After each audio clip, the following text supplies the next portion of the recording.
Memori kembali pulih. Pertama kali, orang yang sadari diri pingsannya adalah Diana Sunaringsasi yang segera melepaskan tas karirnya, memeluk Jack Danu Subroto kekasihnya. Terharu, merasa selamat dan pulih kesadarannya, seraya meneteskan air mata. Mas Danu, apa yang terjadi? Kita pernah tersesat di sini 2 tahun lalu. Kini ingatanku pulih kembali. Aku ingat semua apa yang terjadi 2 tahun lalu. Sambil mencium kening Diana Sunaringsasi, Jack Danu Subroto. Tenang Sasi, tunggu mereka sadar semua. Dengarkan apa yang mereka akan katakan nanti untuk mencocokkan ingatanmu. Sunaringsasi melepaskan pelukan karena merasa yakin teman-teman akan dapat mengingat semua kejadian seperti dirinya. Kemudian berjalan ke arah gua yang dulu pernah menemukan sebuah dakon.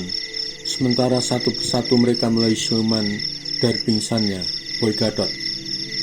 Apa yang terjadi, Zanu? Kini aku dapat mengingat tempat ini seperti yang terjadi 2 tahun lalu. Kita pernah masuk ke zaman Singosari, masuk lagi ke zaman Kahuripan, dan kemudian masuk lagi lebih ke depan era 2060. Lihat, ini uang emasku yang masih tersisa ada di tas karirku pemberian Tunggul Ametung saat aku diangkat menjadi telik sandi di Tumapel tanpa sulit. Boy Gadot berkata dengan serius menunggu jawaban Jack Danu Subroto sambil menggenggam uang emas. Jack Danu rupanya belum menanggapi ucapan Boy Gadot. Menunggu siapa lagi yang mampu mengungkapkan ingatannya. Menyusul Taat Sugriwo. Yah, sekarang aku mulai ingat. Tempat ini yang buat aku jadi lutung karena aku tidak mengindahkan ketika Diana Sunaringsasi membacakan aturan permainan dakon. Aduh, mati aku tidak mau jadi lutung lagi. Nanti bisa-bisa ditangkap manusia dijadikan piaraan untuk topeng monyet. Berkata demikian Taat Sugriwo sambil menutup mukanya. Yoseko, ya ampun, aku juga setuju dengan ungkapan cerita Boy Gadot. Kini aku jadi ingat semuanya. Terutama saat yang menegangkan di era 2060. Aku mengenal seorang jurnalis. Kita saling menyayangi. Ada apa ini, Jack? Beri kami penjelasan. Hambali, ya ampun, kini aku jadi ingat semuanya. Apa yang sudah pernah alami selama setahun tersesat. Aku pernah bekerja sebagai tukang masak di restoran Cina untuk bertahan hidup. Saudara sepupu kembarku menjadi pelayan toko karena IKTP yang tidak bisa diduplikat. Sayang kali ini mereka tidak di sini untuk merayakan pulihnya ingatan kita kembali. Semua ingatanku kini pulih kembali. Terima kasih Jack yang telah membawa pulang kembali saat itu. Baca dakon Sang Lorong Waktu, A Time Tunnel. Dengan tersenyum, Jack Danu Subroto menjawab, tenang teman-temanku semua. Selamat aku ucapkan kepada kalian yang telah belum sempat terucap kata mampu mengingat kembali. Mereka berlima mendengar jerit wanita dari dalam gua. Sebagai kakaknya Yoseko yang hafal dengan suara adiknya segera melompat menuju gua mengikuti arah headlamp yang masih menyala jelas yang dililitkan di kepala Sunaringsasi. Kemudian mengangkat kepala adiknya ditaruh di pangkuannya sambil dipijit-pijit lehernya agar segera sadar dari pingsannya. Ketika sadar beberapa saat Sunaringsasi berteriak histeris. Aku jijik. Kemudian pingsan lagi. Jack Danu Subroto, mari kita angkat keluar dari gua biar mendapatkan udara yang cukup agar segera siuman untuk memberitakan apa yang sudah terjadi. Kemudian mereka mengangkat tubuh Sunaringsasi yang masih belum sadar keluar dari gua. Ketika sadar dari pingsannya, segera Yoseko berkata, adikku, apa yang menyebabkan kamu pingsan?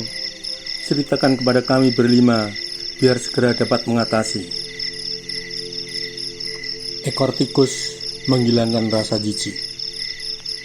Begitu sadar dari pingsannya dan merasa masih di pangkuan kakaknya, Sunaringsasi berkata, mulanya setelah sadar dari pingsan dan pulih ingatanku kembali, saat kita berpetualang 2 tahun lalu, aku ingin menyengok ke dalam gua kalau dakon itu masih ada di sana. Ternyata dakon tidak ada di tempatnya.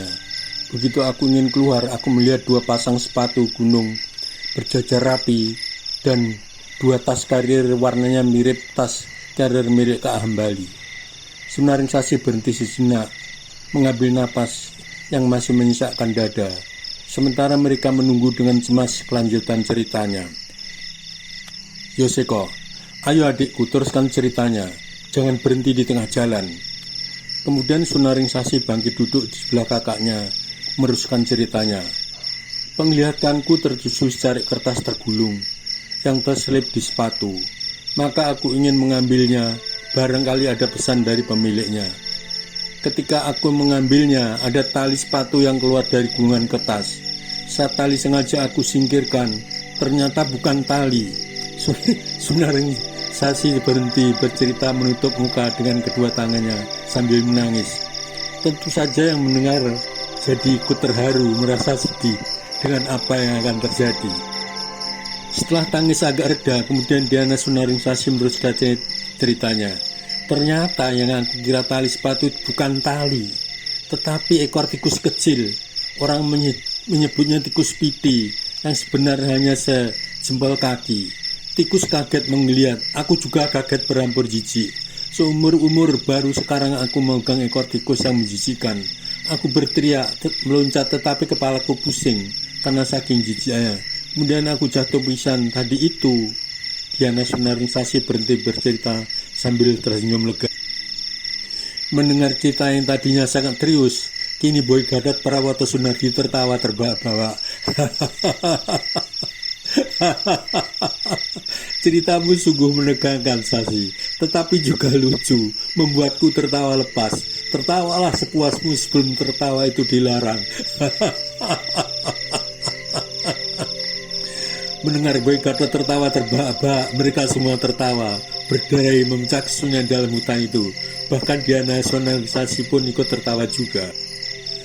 Setelah semua reda, Jack Danus Broto berkata, Sasi adalah wanita tangguh di segala medan petualangan, berpasangan dengan kakaknya Yoseko. Ini adalah kelemahan yang harus segera diatasi. Kita semua yang ada di sini akan menghadapi petualangan yang mendebarkan jantung. Sasi ataupun siapapun di sini dapat membayangkan apa jadinya bila Sasi hanya dikalahkan oleh seseorang yang mengetahui kelemahannya, hanya kalah oleh seekor tikus, binatang yang tidak berdaya. Sasi dapat membayangkan bila tertangkap oleh lawan dengan memanfaatkan seekor tikus. Sasi dapat membayangkan apa yang bakal terjadi bila tertangkap oleh lawan. Nah, mulai sekarang masih ada waktu sampai esok malam. Gunakan kesempatan ini sebaik-baiknya untuk mengatasi rasa jijik yang melekat pada dirimu, Sunan Sasi. Kita kali ini akan mendapat tugas menemukan kembali Dakon yang sudah disempurnakan yang hilang.